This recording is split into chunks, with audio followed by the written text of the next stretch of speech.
103 గ్రామాల ఇంటీరియల్ గ్రామాలకు 10 ఇవ్వడం జరిగింది. అట్లనే ఆదిలాబాద్ జిల్లాకి ఇచ్చినట్టుగా ఖమ్మం కానీ ములుగు కానీ మరి అట్లనే చెంచు ప్రాంతం నాగర్ కర్నూలు కూడా ఇవ్వడం జరుగుతుంది.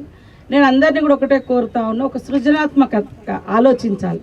ఇప్పుడు ప్రజల యొక్క అవసరాలు, అక్కడ ఏం డిమాండ్ ఉంది, అక్కడ పరిసరాలు ఎట్లున్నాయి, అక్కడ వీళ్ళకి ఏం చేస్తే మనము వాళ్ళను ఈ ప్రాబ్లం నుంచి సేవ్ చేయగలుగుతాం అనేది వచ్చినప్పుడు ఇది ఈ బైక్ అనే ఆలోచన అరే ఇట్లాంటి రద్దీ ప్రాంతంలో అవసరం పడుతుంది అనుకో.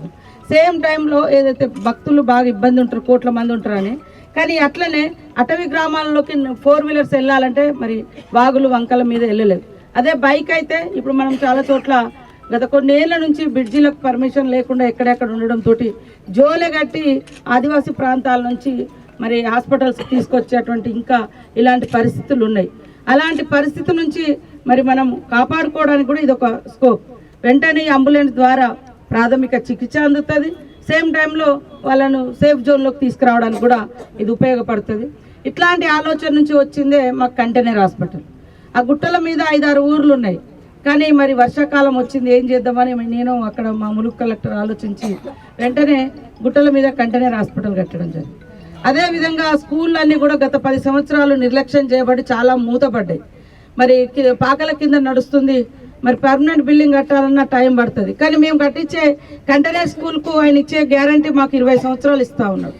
తక్కువ ఖర్చుతో చాలా జియో షీట్స్ వేసి హీట్ లేకుండా కొంత మంచిగా ఉన్నంతలో బెటర్గా ఇక్కడ కూడా మనకు రోడ్లకు సంబంధించి కానీ అదేవిధంగా అట్లాంటివి కూడా 5-10-15 సంవత్సరాలు అనేది చాలా ఇంపార్టెంట్. అది దాన్ని దృష్టిలో పెట్టుకొని మనం కూడా ఈ జిల్లాలో చాలా అవసరాలు ఉన్నాయి, అవన్నీ కూడా ఏర్పాటు చేస్తాం.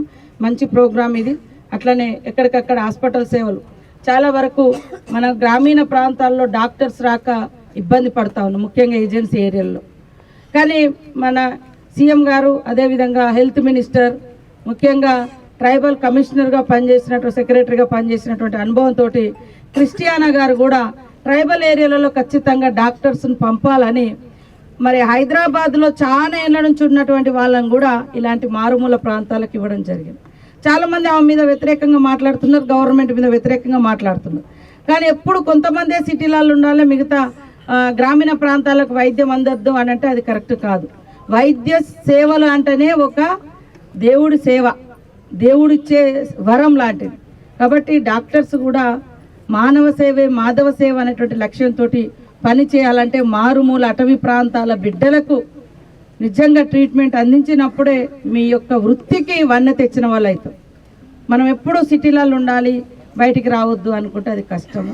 కాబట్టి ఈసారి మారుమూల ప్రాంతాల్లో కూడా ఇవాళ మెడికల్ కాలేజీలు చాలా వరకు జస్ట్ జీవో ఇచ్చిపోయింది. గత గవర్నమెంట్ ఏమి ఇవ్వలే, అసలు అందులో ఫ్యాకల్టీ లేదు, అసిస్టెంట్ ప్రొఫెసర్స్ లేరు, సంబంధించినటువంటి డాక్టర్స్ సంబంధించినటువంటి మిగతా మరి డాక్టర్స్ లేక సెంట్రల్ గవర్నమెంట్ నుంచి నేషనల్ మెడికల్ బోర్డు నుంచి క్యాన్సల్ చేసే దశలో అవన్నింటిని కూడా సాధించడం కోసం మరి ప్రొఫెసర్స్ని కావచ్చు లేదా అసిస్టెంట్ ప్రొఫెసర్స్ డాక్టర్స్ కావచ్చు, మరి సీనియర్ ఉన్నటువంటి వాళ్ళని కూడా ఇట్లా మారుమూల ప్రాంతాలకు శాంక్షన్ అయినటువంటి హాస్పిటల్స్ మెడికల్ కాలేజీలలో అపాయింట్ చేసి ఈరోజు ఆ కాలేజీలు సక్సెస్గా మెడికల్ కాలేజీలు రన్ అవ్వడానికి కృషి చేయడం జరిగింది సీఎం గారిని. అందులో భాగంగా మన ములుగు కూడా ఈరోజు 433 మంది స్టాఫ్ తోటి నిన్న క్యాబినెట్లో ఆమోదం పొందింది. అక్కడ పైన నుంచి వచ్చింది, ఇక్కడ క్యాబినెట్ కూడా ఆమోదించడం జరిగింది. లేకుంటే ఇవన్నీ ఎట్టి కాగితాల మీదకే ఉండేది. కాబట్టి ఖచ్చితంగా ఉద్యోగులు అనేట్టుకుంటే వాళ్ళకి నేను ఒకటే రిక్వెస్ట్ చేస్తున్నా, మారుమూల అటవీ ప్రాంతాలలో అమాయకపు ప్రజలు ఉన్నటువంటి ప్రాంతాలలో మనం ఎంత సేవ చేస్తే అంత గొప్ప ఘనకీర్తి మీకు దక్కుతుంది. మనం సంపాదించుకున్న సంపాదన కనపడదు, సుఖపడ్డ ఏదో చెమటగారని శరీరం ఏదో సుఖపడితే వచ్చేదేం లేదు. కాబట్టి కష్టమైనా కూడా ఇష్టంగా ఎంచుకోండి, ట్రైబల్ ప్రాంతాల్లో పని చేయండి. ప్రజల ప్రాణాలను కాపాడడం కోసం డాక్టర్లు ముందుకొచ్చి సేవ చేయాలని కూడా వారందరికీ విజ్ఞప్తి చేస్తూ ఉన్నాం.